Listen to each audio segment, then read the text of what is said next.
دوستوں، آج کی اس ویڈیو میں ہم ممبئی کی ایک ایسی زیارت کے بارے میں بات کریں گے جہاں دو سانپ آتے ہیں اور وہ دو سانپ حاضری دینے عام انسانوں کی طرح آتے ہیں۔ دوستو، یہ ویڈیو پوری دیکھیں اور ویڈیو کو پسند آنے کی صورت میں اس کو آپ نے لائک ضرور کرنا ہے۔ آج ہم جس درگاہ کی زیارت کی بات کر رہے ہیں ان کا نام ہے حضرت فقیر بابا شاہ رحمۃ اللہ علیہ۔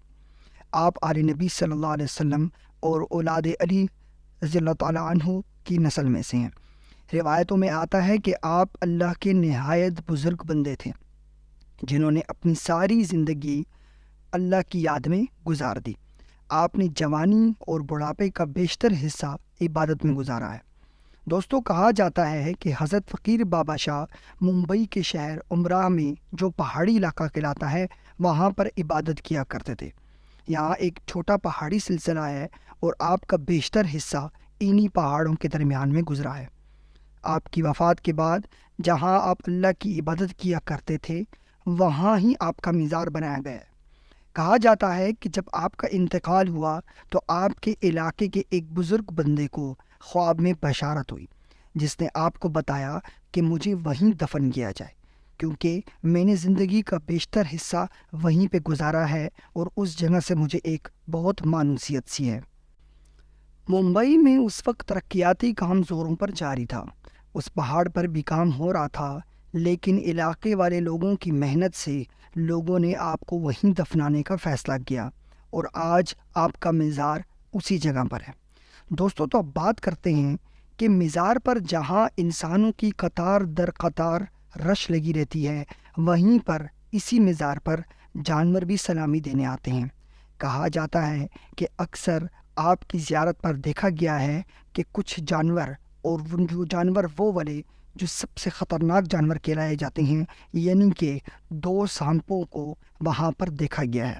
یہ دو سانپوں کا جوڑا ہر ہفتے آپ کی زیارت پر حاضری دینے آتا ہے۔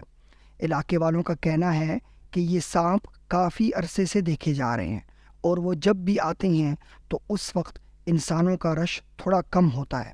لوگوں کا مزید یہ بھی کہنا ہے کہ کچھ سالوں پہلے حضرت فقیر بابا شاہ نے ان سانپوں کو دودھ پلایا تھا۔ یہ بھوکے تھے اور یہ ڈسنے آئے تھے، لیکن حضرت فقیر بابا شاہ کو ڈسنے سے نہ ان کو کچھ ہوا، نہ ہی سانپ اپنا خون چوس پائے، اور حضرت فقیر شاہ نے ان کو پھر کھانا کھلانے کی غرض سے دودھ پلایا۔ دوستو، یہ بات تو سمجھی جا سکتی ہے کہ جانوروں کا انسان سے خلوص اور پیار بہت ہوتا ہے۔ آپ کسی جانور پر رحم کر دیں یا کچھ کھلا پلا دیں تو وہ آپ کا وفادار ہو جاتا ہے، جس میں کتا، بلی اور گھوڑا بہت ہی نمایاں ہیں۔ لیکن تاریخ میں یہ پہلی بار ہے کہ سانپ جیسا جانور بھی کسی کا وفادار ہو سکتا ہے۔ یہ پہلی بار دیکھا گیا ہے اور پوری دنیا میں ایسے کرامات کہیں نہیں دیکھے گئے۔ پیارے دوستوں، کہا یہ بھی جاتا ہے کہ سانپ کسی کے وفادار نہیں ہوتے۔ سانپ وہ جانور ہے جو ہمیشہ پیٹھ میں چھرا گھونپنے کے لیے مشہور ہے۔ یہ جانور اس لیے لوگ نہیں پالتے کیونکہ اس نے انت میں، آخر میں اپنے مالک کو ہی ڈسنا ہوتا ہے، اور جو لوگ سانپوں کے شوقین ہوتے ہیں یا وہ سانپوں کو پالتے ہیں تو پھر وہ ان کو اپنے قریب نہیں چھوڑتے اور ان کے کھانے پینے کا ہر وقت بندوبست کرتے ہیں، کیونکہ وہ جانتے ہیں کہ وقت آنے پر یہی سانپ اپنے مالک کو ڈس لیتا ہے۔ حضرت فقیر بابا شاہ کو جس طریقے سے ان سانپوں نے ڈسا، ان سے اندازہ تو یہ نہیں لگایا جا سکتا کہ وہ زندہ کیسے رہ گئے، لیکن یہ اللہ کا اپنے بزرگ بندے پر ایک بہت خاص کرم تھا کہ ان کو سانپ کے ڈسنے سے بھی کچھ نہیں ہوا، اور انہوں نے برعکس خلاف ان سانپوں کو مارنے کی بجائے دودھ پلانا زیادہ ضروری سمجھا، اور ان کے اس کرامت کی وجہ سے آج جب حضرت فقیر بابا شاہ اس دنیا میں موجود نہیں ہیں تو علاقے والوں نے یہ بات تصدیق کی ہے کہ دو سانپوں کا جوڑا جو کہ مزار پر حاضری دینے آتا ہے، یہ وہی سانپوں کا جوڑا ہو سکتا ہے جس کو حضرت فقیر بابا شاہ نے دودھ پلایا تھا۔ دوستو، آج کی ہماری ویڈیو آپ کو کیسی لگی؟ اپنی رائے کا اظہار کمنٹ باکس میں